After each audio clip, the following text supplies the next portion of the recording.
Later, we found out when we went to visit her that she leaves this child indoors.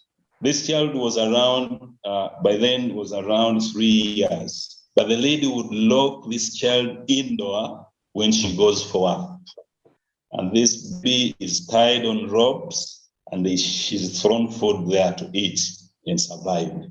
When we looked at the child had deformed, and the parents had decided to leave the child in the house to die.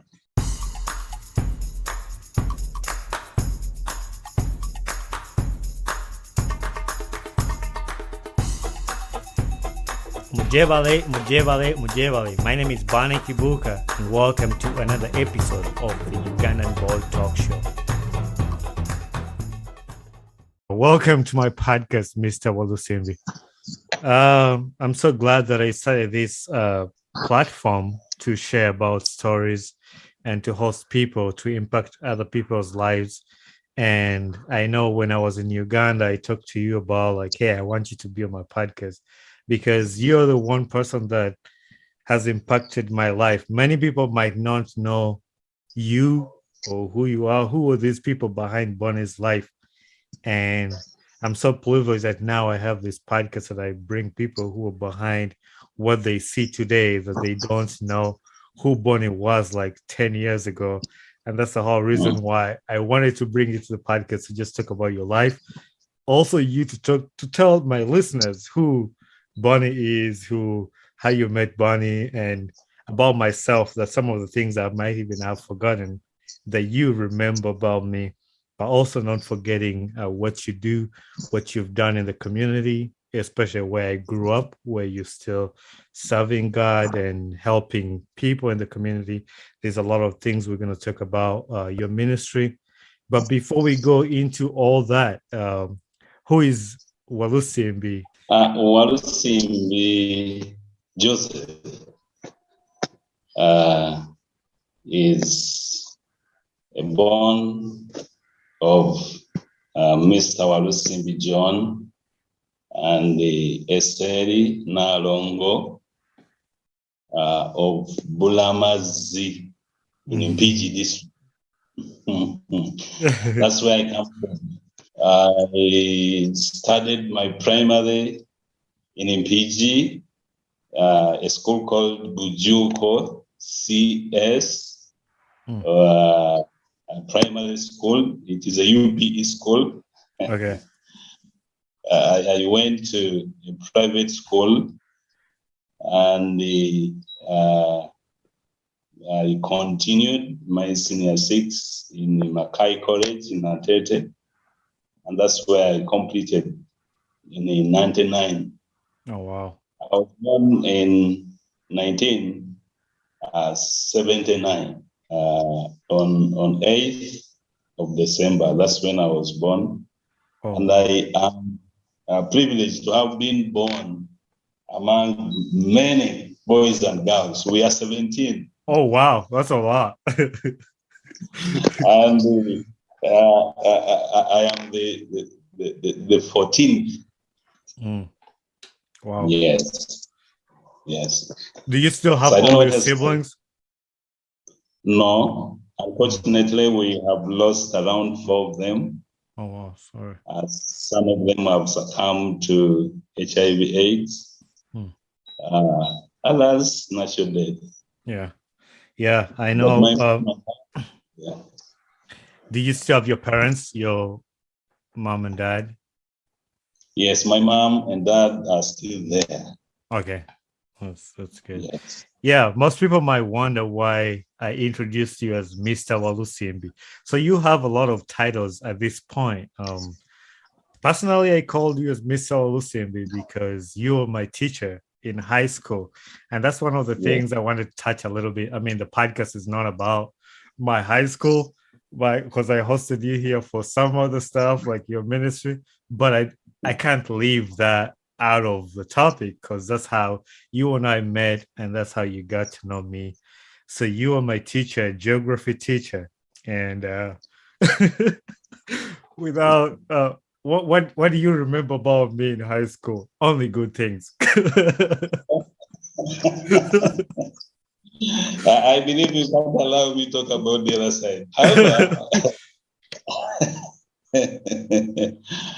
I think I met you at church Okay.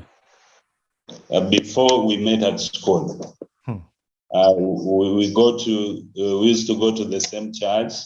Your dad is my pastor, Yeah. and a great person in my life. He has impacted so much on my life. And after, I think, a year or half a year after joining Central Baptist, then you were brought to St. John's. Yeah. And that's where we met. And this time as a teacher-student relationship now. Mm-hmm. And one of the things I still remember about Bonnie, when I was this sharp child, I can't say, because I think you're a brave person, because children, the way we were raised up is not probably the way children nowadays are raised up. For us, when we were still growing, you would not be expected to air out your concerns to the superior. But one thing I know and still remember about you was you'd never shy away from what you want and your freedoms. Because one day I still remember Aunt Susan, your mother, came to pick your reports, and you refused it. You said, "These are not my marks for mathematics. I can't give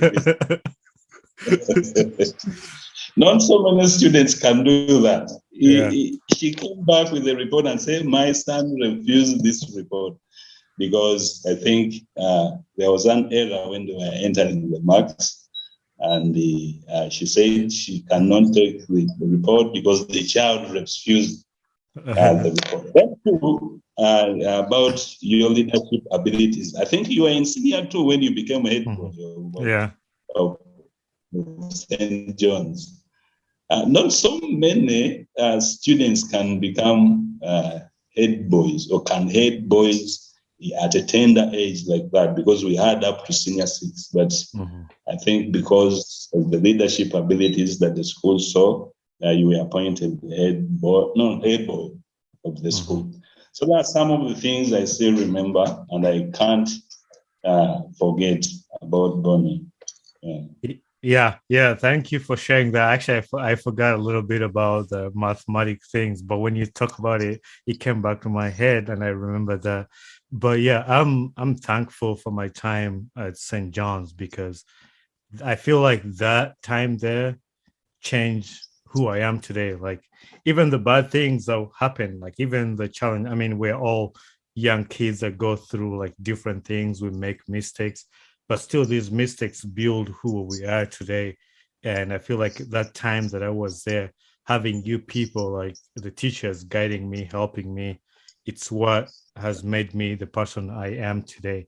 Now when you were talking about when I was talking about the other titles, you became a pastor at my dad's church, where you were leading the English service, and that's another title you have, Pastor Walusimbi, because sometimes I'll address you as Mr. Walusimbi, Pastor Walusimbi, and like depending on where I find you or the time of the day. But how was your time as a pastor, and what are some of the things you've gone through the opportunity as being a pastor? Yeah, there are so many things, I cannot number them. When I became a pastor, that I and my family have gone through. But on a positive note, we thank God that this brought us close to the Creator. Sometimes when you are at the back seat watching other people's mistakes, watching this and that, not so many times you get a chance to learn. But when you are brought at the forefront, there are so many things that we learn as leaders, because there are mistakes that we make, and we serve among people that are learned. Some come first off and they tell you this you have made is a mistake or blah, blah. So you learn how to handle people from different walks of life. Mm-hmm. Others, they get disappointed with the way you preach. And they are not shy to tell you that I hate you. There's one believer after the service said, I hate you, guy. I hate you. Why? What is the issue? He said, the way you preach does not please me. So I think I found out later that probably she had some few issues that we needed to sit and iron out as people. So there are so many things we have learned as a family, and we have grown to date. So what we are today probably we ought to at the time and the opportunity that we have been given to serve, especially as a pastor. They brought me at the forefront and they ordained me as a pastor. It is not something that I thought I would ever, but yeah, I was gonna ask you, like, when I was a student at St. John's, maybe you were a minister, but I don't think you were a pastor at the time. So I was gonna ask you, did you ever think you were gonna switch to being a pastor at one time? No. Yeah. By the way, it is something I hated from my childhood. Okay. Because one of the things our dad wanted when we were grown up would tell us that one of my prayer is to have my child serve as a minister in church. And he would laugh off because we believe that no one will ever become one. Yeah. That's the same thing I told my dad. I told my dad I would never be a pastor. I mean, he told me a few times, hey, you do good at speaking, like preaching and all that. I told him I don't want to be a pastor, but you never know what God wants you to be. So with the opportunity of being a pastor, you started an organization, Mountain Olives, and I believe this organization helps kids with autism. How did you get the passion to start this organization to help these kids? Yeah, the story is a bit funny. And for me, right from my childhood up to when I joined to the level of a pastor, I had not seen someone with autism. I had never seen someone with Down syndrome. However, when I joined church, there's a lady in church, one of the members of the church. She got pregnant and gave birth to a bouncing baby girl who was normal. The kid was okay. But after a few months, we later realized that this lady does not move with her child. So one of the ministers, I think the church administrator, noticed that. And she said, there must be a problem with one of the children we have in church, because some lady gave birth, but she stopped bringing her child. And when you talk about her, the lady shies away. So as ministers in church, we decided to go and find out what is the problem. Because we called her in the office, talked to her, and she didn't give us concrete answers about where the whereabouts of her child. So later we found out when we went to visit her that she leaves this child indoors. This child was around, by then was around 3 years, but the lady would lock this child indoor when she goes for work.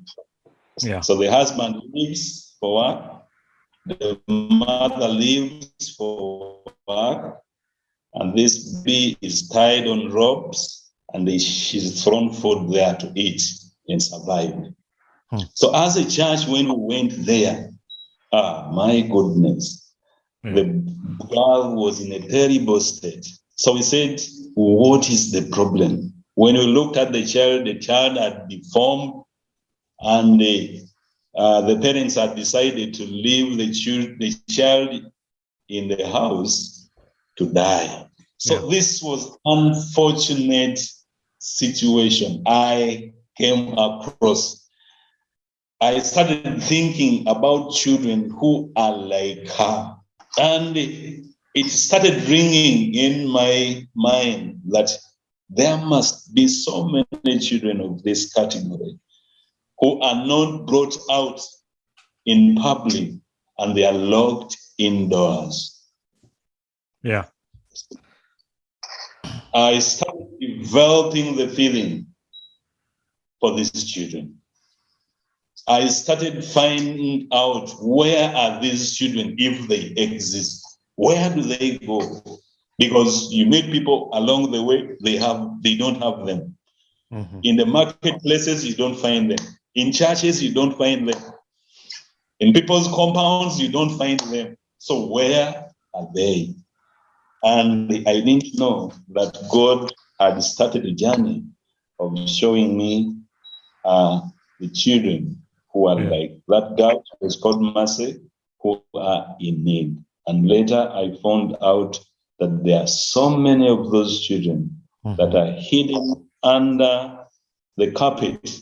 They are hidden in beds. They are locked indoors, and they have no access to other services like other children. So that's how I came to found Mountain of Olives Foundation for Children with Down syndrome. Yeah, I remember when I visited in Uganda and I had a conversation with you, you helped me, you talked to me about all this and like what's going on. And I follow the page Mountain Olive, see the stories. And this is something, like you say, this is something people don't know about. Like they don't know autism. Like you said, I didn't know autism either till I came to the United States. Like this is something we didn't know. And like the parents too, when they give birth to a child that has autism, they think they're bewitched and they think they're cursed. And they say there's a way they neglect those kids from other kids. Like let's say a family has kids that are normal and a child with autism. There's a way they separate those kids from these other kids because they're like, oh, this one is cursed. But I like that you came out and helped these families. Besides that, like the parents not knowing how to deal with the kids with autism, what are some of the other challenges that these families that they're going through as you have been working with them and helping them provide some of the little stuff? What are some of the things that you've realized that these families go through with having kids with autism? Yeah, one of the challenges that these families do go through, one of them is abuse. These children abused wherever they are found. They are sexually abused. They I don't know how I can say, but they're abused. Yeah. Then there's that stigma that is attached. People that have children with mental disabilities. There's discrimination. Many times when someone gives birth to a child with Down syndrome, because there's a difference. There are those that give birth to the children with special needs. Probably someone is lame, the hand is like this, or the leg is this. Those ones that can easily be welcomed in a family. But someone that has a mental disability, in many times, like you have said here in Africa, Uganda in particular, having someone with or giving a birth to a child with Down syndrome or mental disability is associated with witchcraft or a curse from gods. Or probably my wife who annoyed God and that's why she has given birth to this. Or it is a punishment. I don't mean to distract you, but at that very moment, some men too, like when his wife gives birth to a kid that's deformed or lame, then they leave. They're like, no, that's not my kid. And then the mother has to stay with this kid and the father disappears somewhere. That is very true, because among the 30 families that we have, you realize that there are only 2 fathers that have stayed in the families, and they have welcomed this born baby with an open heart. Most of them have divorced, they have taken off. I have one of the families, the father, this is what the father told the mother, that for us to stay together, we have to divide these children. They had given birth to 2, and then the other child with autism was the 3rd. So he said, these 2 belong to me. Then this one who has Down syndrome, that one you can take her wherever you want. I've given you authority to stay with that one. Look after her, do whatever you want with her. I'm not concerned, because I know in our family, there's no one who has ever produced a child that looks like that. So quite many of the men have left. A few of them really have embraced, but quite many of the men have left them, these mothers, and most of these mothers are now single mothers. So this leaves again these children at a peripheral, level in society, because you find this a mother who has this child, and he has no job.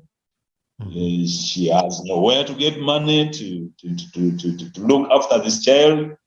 And what they do, because there is one that abandoned her child at the neighborhood because there's another man that had promised to take her on. Say, I can marry you, you can leave that child behind. So what she did was to leave the child, abandon the child, and then walk with some other man that had promised life to her. So these are some of the challenges that these children and the mothers and the families go through.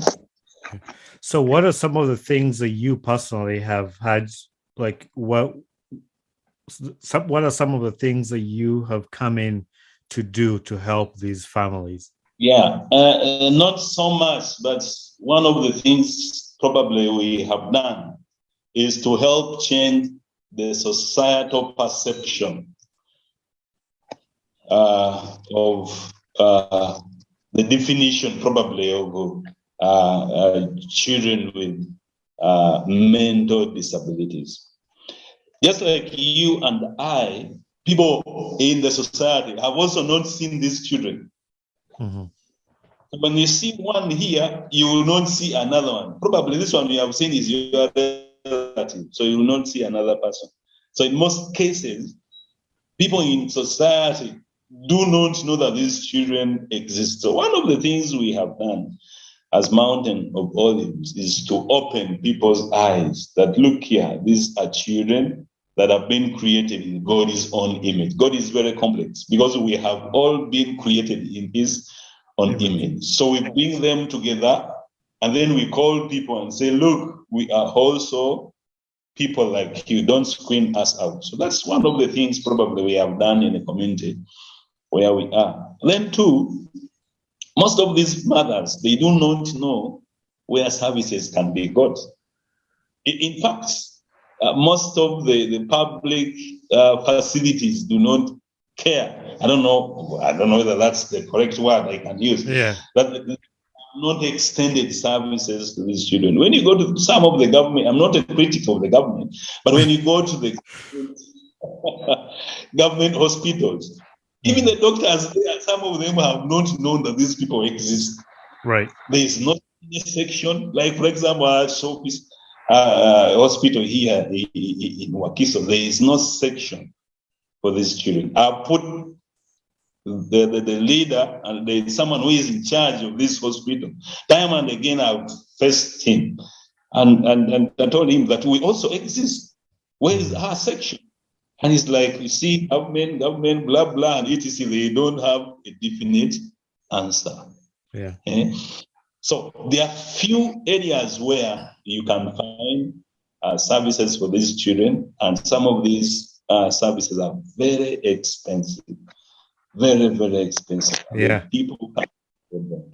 Even us as an organization, in most cases, we cannot afford them. You just look on sometimes, but sometimes you say there are services here if you can afford, there are services there. There are also services. Yeah. So these are some of the issues that we have done, maybe, and also to train the mothers how to live with these children. Because you find that these children, if they are well looked after, for example, many times wherever you visit, they are sick. But one of the reasons why these guys are always sick is because of what they eat. What do they eat anyway?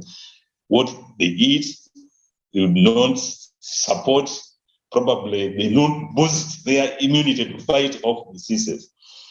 But you tell them, if you've given these children probably nutritional supplements and etc., they can be able to resist some diseases.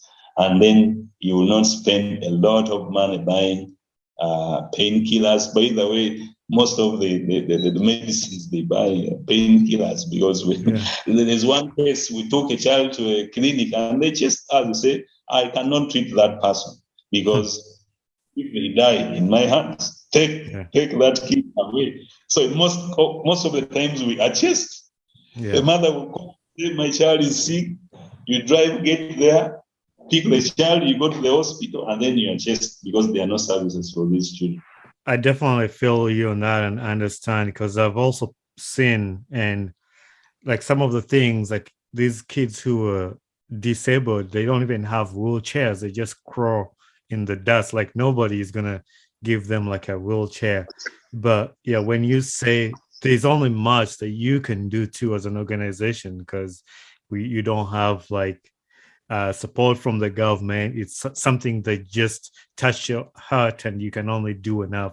So how do you think like people who are listening or people who can give a hand can help support you? What are some of the things you want to achieve if you were able to be given some help, and how do you want to receive the help? Yeah, we have a very big plan for these children. One, we believe these children can go to school. According to the government policy, each school is supposed to have a section. Public schools are supposed to have a section that have equipments and everything for children with special needs. All schools we have gone to in my community where I stay that are public schools, even the head of these schools, they are not aware of that. But it is a policy that was passed. And if you went there, they will not show you. So we believe these children can go to school. And we have a plan because we have constructed at least 2 rooms where we can welcome these children with Down syndrome, and they are taught. However, the issue is the facilities are not there. The children, the mothers cannot have support them to go to school, but they are not able. So if someone can support a child with a special needs, especially Down syndrome, to go to school, because we have a few that we have taken to some schools, but most of the schools have been hesitant to receive them because, one, they think they can scare away the other population. My child cannot associate with such, so they will take away the children. So we believe we can have a school, a model school in our community that offer inclusive education, and we can teach the parents that we can also have children with special needs going to school. That's one. Then 2, one of the challenges that these children with Down syndrome face is to do with the physiotherapy treatment or centers. Where these centers exist, they are very, very expensive. The machines are very expensive. And these children, for them to move, to be able to stand, to be able to be flexible, they must go through physiotherapy expert. We need to have a center that is equipped with physiotherapy equipment. Probably where this can be a referral area in our area, that whoever has a child can be able to come and access this center and have this child go through level 1, 2, 3, and 4, and then they can be able to stand, they can be able to run, they can be able to speak, they can be able, because quite many, for you where you are, there are so many people who have Down syndrome, and they are able to do quite brilliant work. You find them in offices, others are chefs, others you find them whatever, but here, no one has seen that happen. And the parents, what they do is, if I have a child that has Down syndrome, that one I keep in a cupboard or somewhere and let me get this little money to take the other children to school. But we believe these children go to school, and we believe they can also get help, and they get a physiotherapy treatment. Then another one of the challenges we have when we tell these parents is, you can boost the immunity of a child when you give them this, that, and that. We stop on that in most cases because the resources cannot afford. But also the parents, these are single mothers in most cases, they can also not afford, because living with a child with Down syndrome, it's very expensive. And most of the parents we have are needy parents. So That's if there's anyone that can support really the nutrition supplements for these children, that would be a very, very, very big achievement on our side. And then lastly, we believe we can be able to help these single mothers by skilling them for sustainable livelihood. We have tried this with the meager resources we have. There is a success story. I know probably you'll ask me about that. But there's a lady that had a child and had been abandoned by the husband. And when we got her, she said, I am renting a single room. The father of these children left me because I had given to eat. I'm depending on handouts. And we're like, what do you think we can do for you so that you can sustain your life? And then this lady was very sincere and told me, if you can give me a skill, I can be able to look after my family. So when we sat with her and said, what do you think you can do? She said, if you bought me a sewing machine and you trained me how to use it, I can be able to look after my children. Good enough. We organized resources. We bought her this machine. We trained how to use it. And as we talked, she had been able to take her 3 children, including the one with the Down syndrome, to school. So the children can go to school. But she has also bought a plot in Wakiso, and she has also built herself 2 rooms. And now she's happy. That's a successful story right there. Yeah. So we believe if we can do this to the rest of the 29 families, then we shall have equipped them for life. Because if you have given someone a skill, they can be able to look after their children. The health will improve. Most of them, they have low self-esteem because they have no money, they are abused in society. But when you have something in your pocket, I think that boosts your esteem. So these are some of the things we believe if someone else there can help us, But maybe lastly, we also need to expand where our office, I'm sitting in our office, where the children with our office for Mountain of Olives, but in a smaller space, but also want to expand to include other facilities here, that we can also help the community come and learn skill, come and have a vocation here, and then they go. So that calls for having extensive land, which is very expensive here. So these are some of the things we have that if someone helped us, we can be able to reach out to the vulnerable mothers. Yeah, that's one of the areas that I'm actually passionate about. And I remember a conversation we had when I came to Uganda, that like helping families, like supporting the families so the families can be able to help these kids.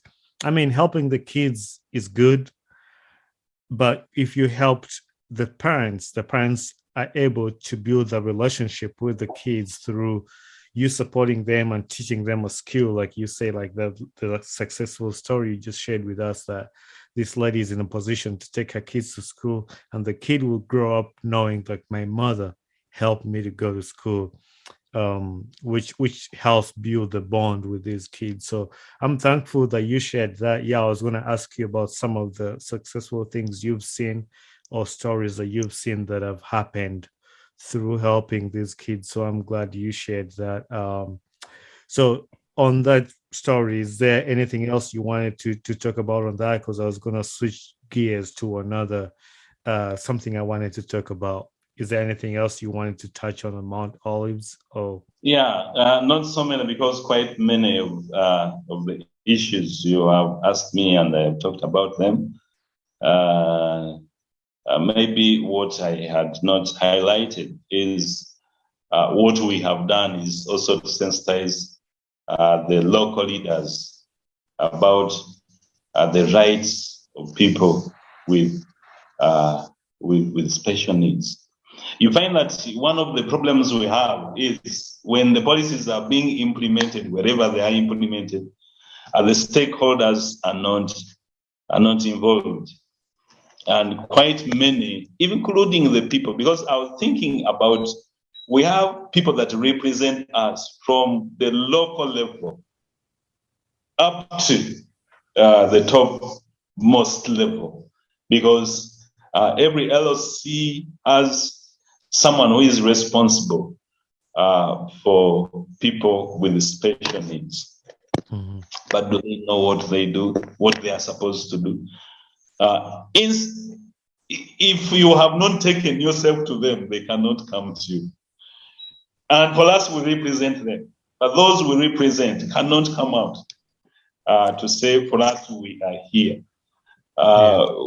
When that happens, when they call you, is when probably there are campaigns and they want to show that we have a very big support, or they are bribing to be put in offices and in etc. But one of the things which we have done is to talk to these leaders about the needs of people with special needs, especially those that have mental disabilities.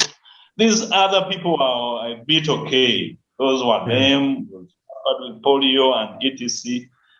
But our cluster, we have suffered a lot, and wherever we go, we are not welcome. In most cases, wherever we go, you are not welcome. There's a mother that gave me a story. One day, there's the hospital that helps us. I want to thank it. It is in Nansana. So where I was sending this child, this lady with a child, to go so that they can get services, medical attention. And she said, Pastor, I cannot sit in the taxi anymore with this child. I was like, what is the issue? You said, now, when I was boarding, almost everyone was getting out, because I know some of these kids have severe, the conditions are severe. They are very violent. and the whole taxi was almost empty. And what they had to do is to remove her, and then other people come in because they are going to pay. This lady cannot pay the whole taxi fares. So I was like, no, this can be able to stop. If probably, you see, the fear. How do I live? How do I move with this child? Border cannot take me. Taxi cannot take me. And I don't have a private means to go. So we believe if we bring these services close to these people, this can help. Yeah, thank you very much on touching on that. And like, I would see how that could be a really big issue. And the way you explained it, like, you would rather sacrifice one person and you take other 14 so you can make money. So if these kids really had like a means of transport, like a special way to kind of take them, and somebody to take them to get medication. So yeah, thanks for sharing about that. And I hope my listeners have listened to these stories. And if there's anybody out there that feels touched with this, I feel touched with this, and that's one of the areas that I really wanted to give back to my community to help. And that's why I created this platform, to create this awareness so people can hear these stories. Like, most people might not come to Uganda to see you or to talk to you, but being on my podcast and people listening all over the world can listen to these stories. And I use this as a voice to those kids that are voiceless, that nobody else will hear. And thank you for putting yourself in that position to help, because many people will just abandon it. I was like, no, I don't want to worry about that. But thanks for letting God use you to be in the place to help them.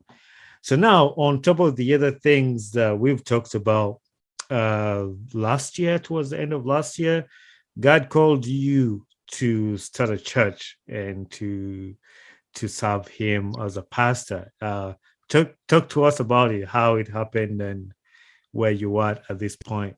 Yeah, it came out last year at the end, but the journey started long time, and I was wrestling with the voice of the Lord. I joined my mother church around 2004, and I have served as an associate pastor for some good years. So there was a very big bond between me and my papa up there and the people. We had created really a very big base for us to stay together. We had stayed together in times of thick and thin. But then the voice came, and it was telling me to move on because I had done my part in my mother church. And how did this come about? Because at first I never knew where the Lord was leading me. But I started realizing that God has put a calling upon my soldiers, see the families. And I heard a voice telling me that God tell my families to worship me. Mm-hmm. Let them love one another. And in them, in the families, I want to see disciples being passed out.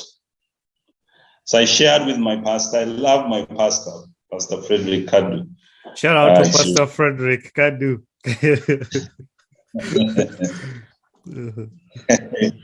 Yes, I shared with him. And he gave me courage. He said, now, listen properly to the voice. And then we prayed together. So we prayed together about this issue until when it was, I think, not inevitable to still keep me in there, because there was fire burning here inside to go out there and preach the word, the true word of God. Because there are so many churches, but not every church is preaching the true gospel.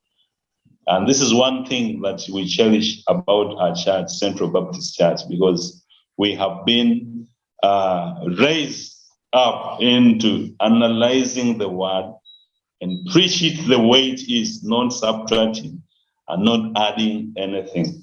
So I've had the burn within me telling me that you have passed the test here, but now go and preach and be a trumpet to these families, because I desire their worship. So that's how God moved us and then took us to a place. Is in Wakiso still. It is in Kavumba, but it's called Kitoke in Kavumba. That's where we are, and that's where we have planted a church.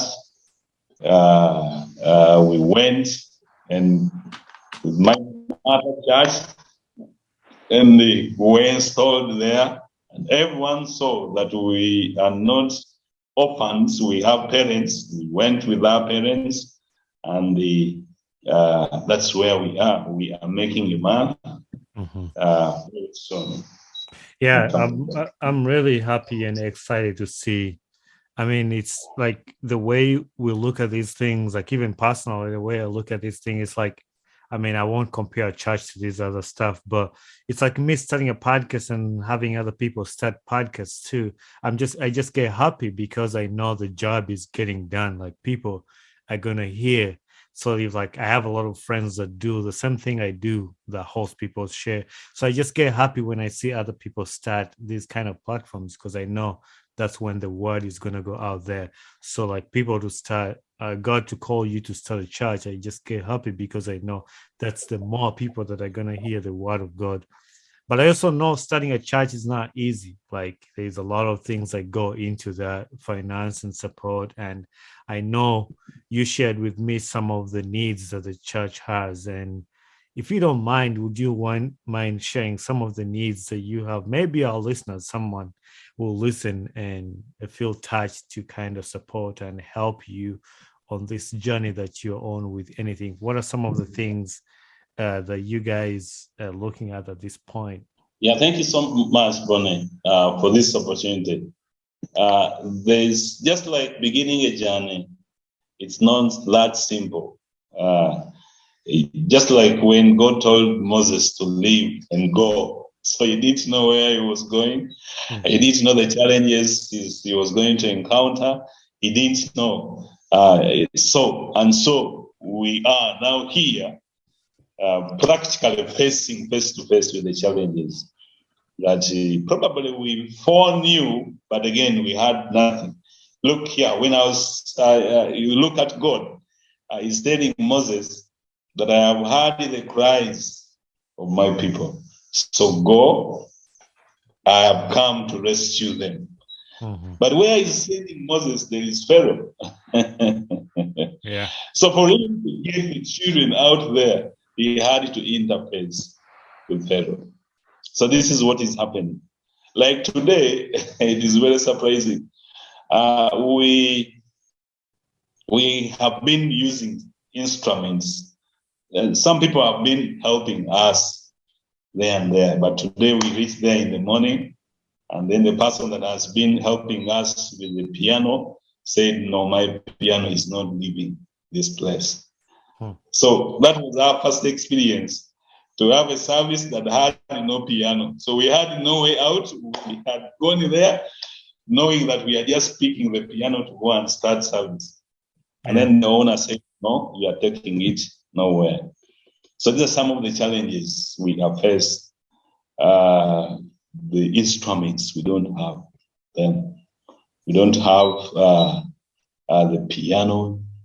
We don't have the other accompaniments you need to use to worship God.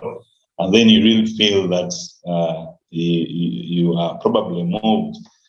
If there's someone there, you have a projector, you have a piano, you have a speaker, you can give us, and then we praise our God. I believe God can also look through your issue. So that's one of the challenges that we are facing. But also the people where we are. Manchester is not very far, it's not a very remote area. But you go to the church and you ask people, those who have your Bibles, put them up. They will put up their phones. Not so Yeah. Not so many people. But we believe we can have, also we can extend that to those that do not have. Is there someone who can assist us? Give us Bibles to give out. I think that would be a great plus. And then another thing we want to do is we want to start showing films, moving on a van. We believe this, we have this in mind. I know this will get done. I've come with it from my mother church, where they go to areas in the villages, and then through films, they preach to so many congregations. I mean, so many people. I want to talk something about that actually. Like I've realized that too when I come to the United States. Like some of the people in Uganda, me inclusive, we are visual learners. Like you see something and then it makes sense in your head. So that way, there's a lot of the way kids learn. Like the way I know I learn. Like if somebody shows me something, oh, this is what's going on. It makes a really better understanding because of the background we have.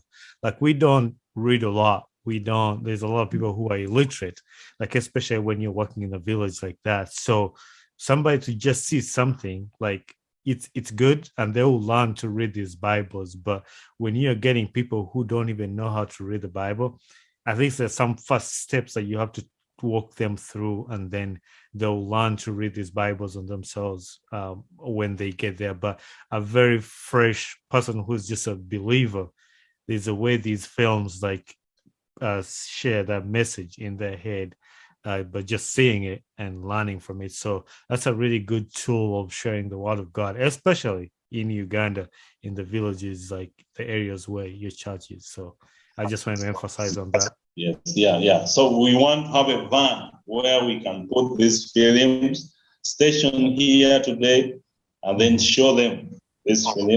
And like you have said, really, the population, the biggest population here in Uganda are youth, and you know what happens with the youth, with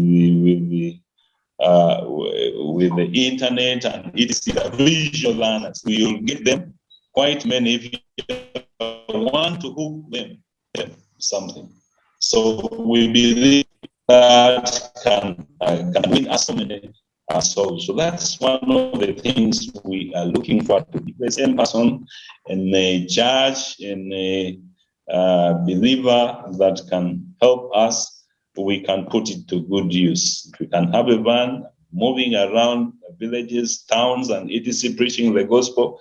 I know we can win so many souls. So those are some of the areas. We still need seats in our church. Much as it's not yet full, but we believe if so many people came, then we have nowhere to sit them. Yeah. And those are some of the challenges. Where we are still renting. We don't have a permanent place, and that comes with challenges. Most of their churches, you know what happens. Those that are against churches, someone will come and buy off the land, and then he just says you are away, because there are those who don't want to see churches being planted. But if you have your own land, then there's no way how someone can chase you land. So these are some of the needs that we do have as a church that is beginning. Yeah.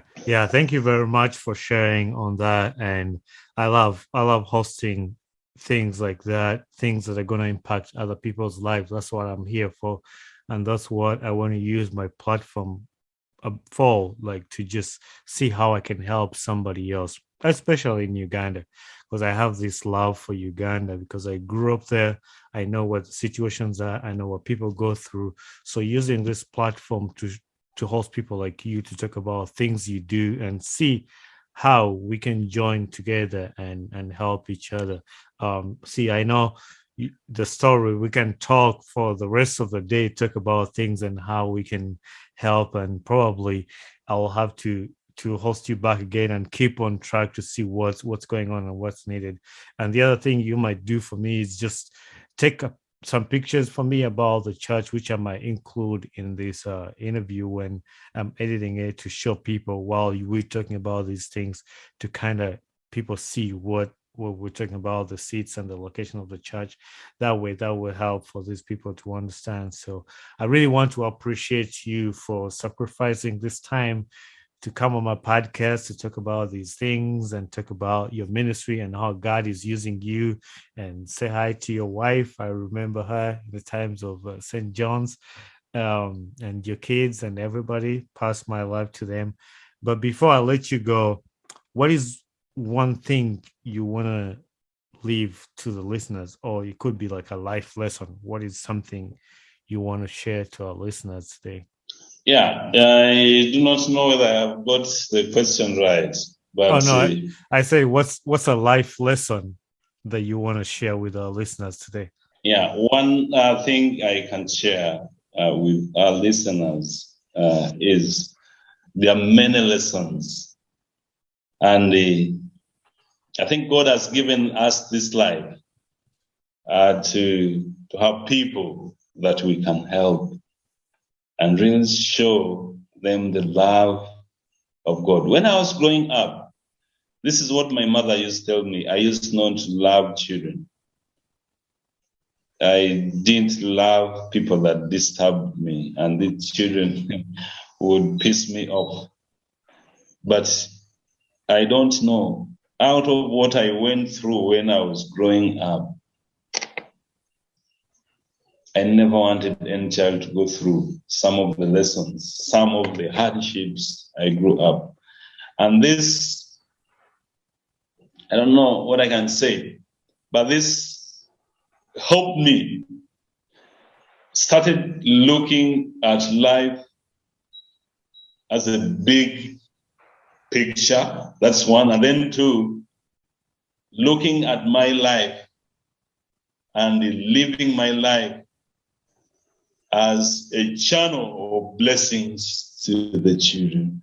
One of the things I learned when I was growing up, that the child is here today, and these are some of the things I used to tell teachers when I was still in school, that the Bonnie you see here in senior 2 today is going to be a very different Bonnie when they grow up. So after 5 years, today is putting on uniform, white and gray, but tomorrow you'll be the person you need to reach out where you want to go. And this is what I used to tell people, especially those I used to work with. If it means to say A and A is A, say it. Whether it pleases someone's ears, especially the child, tell them the truth about whatever you want to tell them. That when you meet them when they grow, you don't want to hide from them. Because when they grow, they will get to know that you are on their side. When children are growing up, especially here in Africa, children and most people, not so many, but not everyone, but so many people, they look at children as maybe people with empty slates.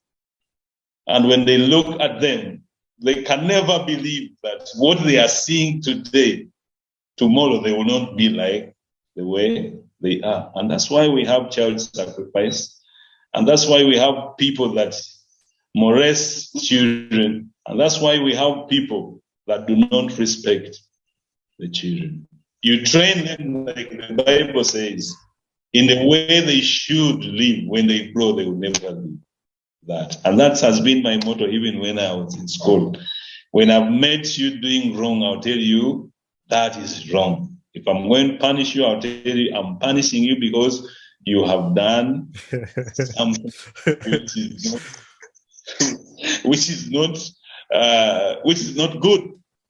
Yeah. Whether you hate me or love me, I have told you and I have punished you. But when you grow, when you meet me on the way, we can hug because what I did helped you. So this is what I want to everyone there, especially those that deal with the children.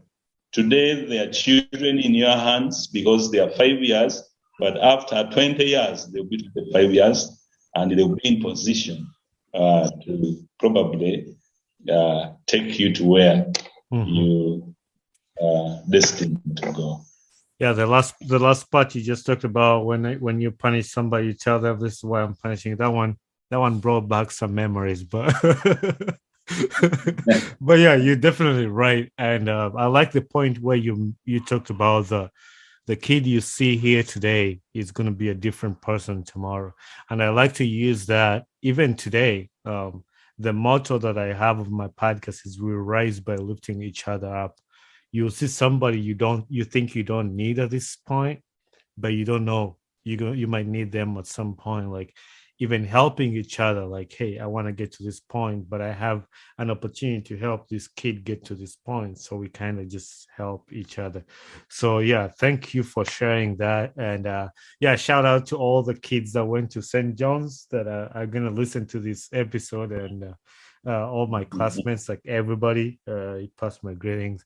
And so, Mr. Walusimbi, thank you very much for allowing me or to host you on my podcast and coming here to us about what you do. So thank you very much for being here. It really would not be good for me to leave when I've not mentioned some people. Okay. That have been a pillar in my life. I mentioned about Pastor Frederick Kadri Chivuka. I think I got the passion for loving people from him. He's whoever has gone through his hands, he has not remained the same. So I want to appreciate him, for he has made us who we are. We are very, very, very grateful for him. Probably he doesn't know that, and we don't have any other platform where we can say this. My wife and I and the children, we are very proud to be a product of Central Baptist Church and to have gone through his hands. But also Aunt Susan. I can't live without mentioning her name because she has been a pillar in our lives. When I was studying Mountain of Olives, maybe she doesn't remember this, but she's one of the persons that encouraged me to move on. She shared with me a story of Benjamin and how Benjamin was. I will not talk about it. I don't know whether that will augur well in the ears of Benjamin. But that encouraged me. And in the initial stages of Mountain of Olives, I moved with Aunt Susan. And she has been a mother to us, and she has shared her life stories with us. As a family, she's a friend to us, and she has done us good. And I can't shy away from that. And we are really very proud to call her our mother, a spiritual mother, because she has helped us, she has trained us, she has trained me how to handle children, she has trained my wife how to handle children, and I think she has been a very big part in our lives. And the church, Central Baptist Church, we also want to thank it. And then lastly, but not the least, I want to thank my wife, Agnes, because when we were starting Mountain of Olives, it was a dream, and that she needed really to welcome, because many times, like, we don't have people that give us money, but we use our monies in our pockets. We have to help some people. Sometimes your children don't go to school or don't pay fees in time because there's money that God blessed you with, and you have blessed other people's children. Mm-hmm. So I want to say thank you to her because she has welcomed that. I know it is painful to the children and to her. You'd wish when you buy a car, it is for you and your family. But quite many times you are using this car to transport people. They call you at night, they call you here, they do what there. Mm-hmm. And then, but I want to say thank you to her because of her good heart, because it is because of her that we have been able to reach so many mothers out there. And she has done a very big part. By the way, one of the things we have done is to skill them in knitting. She's very good in knitting. I don't know if that's knitting or what, crocheting. Mm-hmm. Quite many of our mothers now know how to do crochet. She has taught them, and some are earning a living out of that. But she has been a pillar in this ministry of Mountain of Olives. I want you to shout. I want to applaud her because she has been a very good mother to our children and those that we have brought from other areas. Thank you, Bonnie. I think I've been blessed to be here. As a child, when I met you, I don't think I ever dreamed that you would be what you are today because we hustled so many times in school. But that's why I want to tell people that the child you are seeing today in your hands tomorrow, they are going to be very important people in society. So give them the right messages, give them the right words they need to hear, encourage them and pick them up when they are down, and don't shy away from correcting them. Thank you, and God bless you. Yeah, thank you very much. And that's definitely true, the last message you just shared. And yeah, thank you very much, Mr. Walusimbi. Hey there, I am Bonnie Kibuka, the host of the Ugandan Boy Talk Show. Thanks for watching my video, and don't forget to hit subscribe and share with a friend. Tune in every Saturday at 9 a.m. Eastern Time for a new episode about my podcast. And for more information about this podcast, follow me on my Instagram page, talk_show_256.